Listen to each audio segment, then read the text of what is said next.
దత్తాత్రేయ అవతారం గంభీరమైన అరణ్యాలలో, కొండల్లో మానవులు ప్రవేశించడానికి కష్టమైనటువంటి తావుల్లో స్వామి సంచరిస్తూ ఉంటారు. ఎందుకంటే ఐహభోగాలకు దూరమైన అవతారం. సాధారణ లౌకిక వాంఛలు గల వాళ్ళకు అందుబాటుగా ఉండరు. అందుకని అనేక అరణ్య ప్రాంతాల్లో స్వామి వనచారిగా తిరుగుతూ ఉంటారు. మన భాగ్యం కొద్దీ మన గుంటూరు జిల్లాలో సాగర్ దాటగానే ఎత్తిపోతల యతి తపస్థలం, మహానుభావులైనటువంటి మహర్షులు గాఢమైన దీక్షతో అపూర్వమైన నియమంతో తపస్సు చేశారు. ఎప్పుడూ ఏ కృతయుగంలోనూ వారి తపశ్చర్యకు అనుగ్రహించి స్వామి అక్కడికి దయచేశారు. అన్నిటికంటే విషయం ఏమిటంటే దత్తాత్రేయుల వారికి అద్భుతమైన ఒక శక్తి, స్వామివారికి అభిన్నమైన ఒక శక్తి ఉన్నది. ఆ శక్తి పేరు మధుమతి అంటారు. మధుమతి శక్తి, మధుమతి దత్తాత్రేయం అని మాలామంత్రాలు, మహామంత్రాలు, హృదయాలు అనేక రకములుగా దత్తాత్రేయ కల్పంలో కనపడతాయి. ఆ మధుమతి ఎక్కడా లేదు. ఒక్క మన ఎత్తిపోతల్లో స్వామివారి ఆలయం దగ్గర ఆమెకు ప్రత్యేక ఆలయం ఉంది. మహా తేజస్సు, మహాలక్ష్మి స్వరూపమే ఆమె మధుమతిగా అక్కడికి దయచేసింది. దివ్యమైన కాంతి. అక్కడ తపస్సు చేస్తూ ఉంటారు ఇప్పటికి కూడా చాలామంది, పాపం అనేక మంది. దానికి ఎక్కువగా రాజస్థాన్ ఆ ప్రాంతం నుంచి బంజారాలంతా వస్తూ ఉంటారు.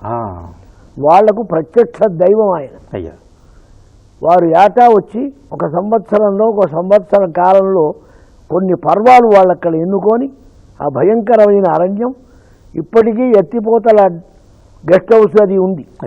దాని దగ్గర నుంచి సుమారు 3-4 మైళ్ళు కొండల్లో, అడవుల్లో భయంకరంగా వెళ్ళా. నాకు కూడా వెళ్ళే అదృష్టం కలిగింది. వెళ్ళి దర్శనం చేశాను. వాళ్ళకు ప్రత్యక్ష దైవం, చాలా అనుగ్రహమూర్తి దత్తాత్రేయ మూర్తి. పైన ఎత్తుగా ఉంటారు, కింద మధుమతి ఆలయం వేరే ఉంటుంది. చాలా ప్రశస్తమైనది. మన ప్రాంతం మన దగ్గర ఉంది, తెలుసుకొని చూడగలిగిన వాళ్ళు అదృష్టవంతులు అవుతారు. ఇది ఎత్తిపోతల కాదు నాయన, యతి తపోస్థలం. యతి తపోస్థలం అనగా మహర్షులు తపస్సు చేసుకునే యొక్క స్థలం. వాళ్ళ తపస్సు చేత స్వామివారు ఇక్కడ మధుమతి సమేతుండడై స్వామి మహర్షులందరికీ కూడా వాళ్ళకి దర్శన భాగ్యం ఇచ్చి, అదేవిధంగా ఈ మహర్షులందరూ కూడా ఇక్కడ లోక కళ్యాణార్థమై, అంటే మన మానమాత్రలో మనకు అనేక కోరికలు ఉంటుంటాయి, కానీ మహర్షులకి ఎటువంటి యొక్క కోరికలు అనేది ఉండవు. వాళ్ళకి ఎప్పుడు కూడా లోక కళ్యాణార్థమై ఏం చేస్తే బాగుంటుందా అని చెప్పేసి ఆలోచించుకునేవాళ్ళు. ఆ లోక కళ్యాణార్థమై వాళ్ళు తపస్సు చేస్తే ఇక్కడ మధుమతి సమేత దత్తాత్రేయుడుగా వాళ్ళకి దర్శన భాగ్యం ఇచ్చి లోక కళ్యాణం మొత్తం కూడా చేయటం జరుగుతుంటుంది. ఇక్కడ త్రివేణి సంగమం, చంద్రభాగానది, సూర్యభాగానది, తుమ్మభాగానది, ఇవన్నీ కూడా 3 దిక్కులు గుండా ప్రవహిస్తుంటుంటుంది. ఒకటి తూర్పు నుంచి వస్తుంటుంది, ఒకటి పరమర నుంచి వస్తుంటుంది, ఒకటి ఉత్తరం నుంచి వస్తుంటుంటుంది. ఈ 3 కలయికతోటి ఉత్తర ప్రవాహినిగా మళ్ళీ కలిసి ఉత్తర ప్రవాహానిగా ప్రవహించి ఇక్కడి నుంచి ఒక 3 కిలోమీటర్ల దూరంలో ఉన్న కృష్ణానదిలో మళ్ళీ సంగమం అయిపోతుంటుంది. ఇక్కడ ఎవరు స్నానం చేసినా కానీ సాక్షాత్గా కాశీలో చేసినటువంటి యొక్క ఫలితం వస్తుంటుంది.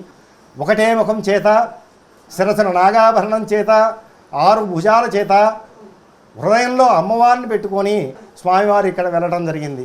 స్వామివారిని మనస, వాచ, కర్మణ, ఏ భక్తుడైతే హృదయాత్తనాద భావన చేత ఇక్కడ స్వామివారిని కొలుచుకుంటారో వారికి మాత్రం దత్తుడు ఏమిరా బిడ్డ అని చెప్పేసి ఇక్కడ ఆయన స్వామివారి అనుగ్రహం ఇవ్వడం జరుగుతుంటుంది. నామస్మరణ చేతనే నన్ను ఎవడైతే హృదయాత్తనాద భావన చేత నన్ను పిలుస్తాడో, అర్చిస్తాడు, అర్థిస్తాడు, చేతులు జోడించి ప్రార్థిస్తాడు, వాంఛితందాతు కామహ, వాడికి ఎటువంటి యొక్క బాధ ఉన్నా కానీ తీరుస్తాను రా నేను. ఈ క్షేత్రం కార్తవీరార్జునుడు వాళ్ళందరూ కూడా తపస్సు చేసుకున్న యొక్క ప్రదేశం. ఇది కృతయుగ స్థానం.